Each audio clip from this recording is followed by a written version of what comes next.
लाइबा, एक होते फ्राइज जो पैकेट में मिलते हैं, ये सबसे आसान है। बच्चों क्या करते हैं, ये माओ के लिए सबसे आसान है कि आलू ही तो है, हम निकालते हैं, वो आलू चलते हैं, डीप फ्राई होते हैं, बच्चों को स्कूल भी भेज देते हैं।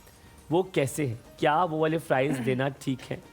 वो वाले फ्राइज़ आप दे सकते हैं। देखिए बच्चों ने टेस्ट पे भी जाना होता है तो वीक में आप एक दफ़ा दे सकते हैं, लेकिन अगेन जब आप वो डीप फ्राई करते हैं तो आप देखिए 1 टीस्पून जो आपका ऑयल होता है वो आपको 45 किलो कैलोरीज प्रोवाइड करता है। तो जब आप डीप फ्राई करते हैं तो वो सारी कैलोरीज तो आपकी फ़ैट से चलेगी, और वो कौन सा हेल्दी फ़ैट है, वो हेल्दी फ़ैट नहीं है। तो वो सर्टेन टाइम के बाद बच्चों में ओबेसिटी की तरफ लेके जाएगा वो। तो हमें चाहिए कि हम हेल्दी ब्रेकफास्ट ऑप्शंस की तरफ जाएँ, जिस तरह हम उन्हें हेल्दी सैंडविच दे सकते हैं जिसके अंदर हम चिकन ऐड कर सकते हैं। तो फ्राइज का क्या हो सकता है? देखिए हर किसी के घर में एयर फ्रायर नहीं हो सकता, नहीं होता, एग्जैक्टली। तो उन फ्राइज को बच्चों ने खाने भी हैं, तो क्या खुद ही आलू काट कर उसको डीप फ्राई कर दे, क्या बहुत फर्क पड़ेगा? डीप फ्राई तो वो भी होंगे। नहीं, कोई इतना ज्यादा फर्क नहीं पड़ेगा। मैं कह रही हूँ फ्रीक्वेंसी उसकी कम कर ले आप हर चीज लें, वीक में एक या 2 दफा ले लें। हलीमा जैसे लोगों को फ्राइज बहुत पसंद है, मुझे तो इश्क है फ्राइज मैं सिर्फ जो चीज जिस पे मैं अभी तक काबू नहीं पा सकी वो फ्राइज है। तो अगर आप ले भी रहे हैं तो आप उसका पोर्शन कंट्रोल कर लें, फिर आप पूरे दिन में उसका पोर्शन कंट्रोल कर लें अपने मील्स में। नहीं, मैं तो नहीं कर सकती, लेकिन मैं बहुत कम खाती हूँ, मतलब 15 दिन महीने में एक दफा खाती हूँ।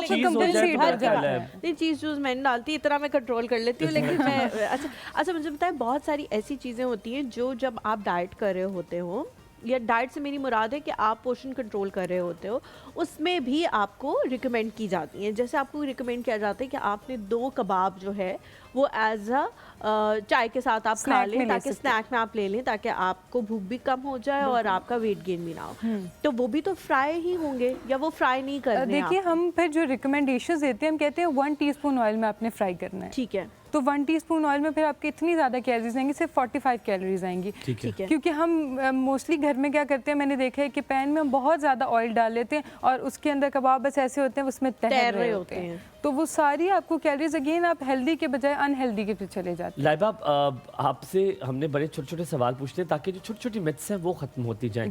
हमने फ्राइज़ के बारे में आपसे पूछ लिया, हमने आपसे सारी डाइट्स के बारे में पूछ लिया। लाइबा, देन कम्स हम बहुत ज़्यादा very much inclined towards fried items. जब भी रमज़ान आता है हम समोसे भी खाते हैं, हम पकोड़े भी खाते हैं, कचौरियाँ। मुझे बताएं, रमज़ान में ये सौगातें हैं, तो क्या इसका भी पोर्शन कम कर दिया जाए तो आपको it is healthy for you?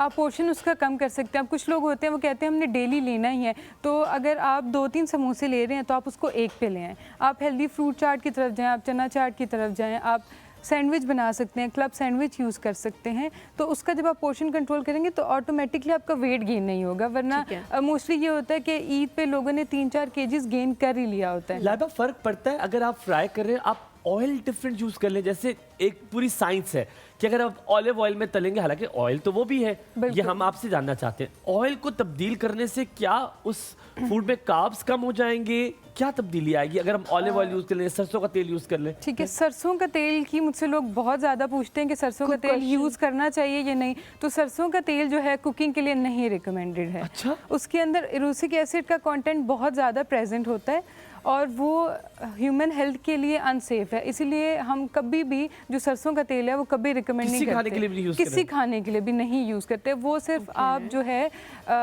Sir के बालों में तेल लगा सकते हैं, वो नहीं, वो कैंसर की तरफ बहुत लेके जा रहा है, इसलिए उसके अंदर एरोसिक एसिड का कंटेंट जैसे मैंने बताया बहुत है। उसी का एक हाइब्रिड है कैनोला ऑयल, आप वो यूज़ कर सकते हैं, वो फिर सेफ़ है, उसके अंदर एरोसिक एसिड का कंटेंट काफ़ी कम है।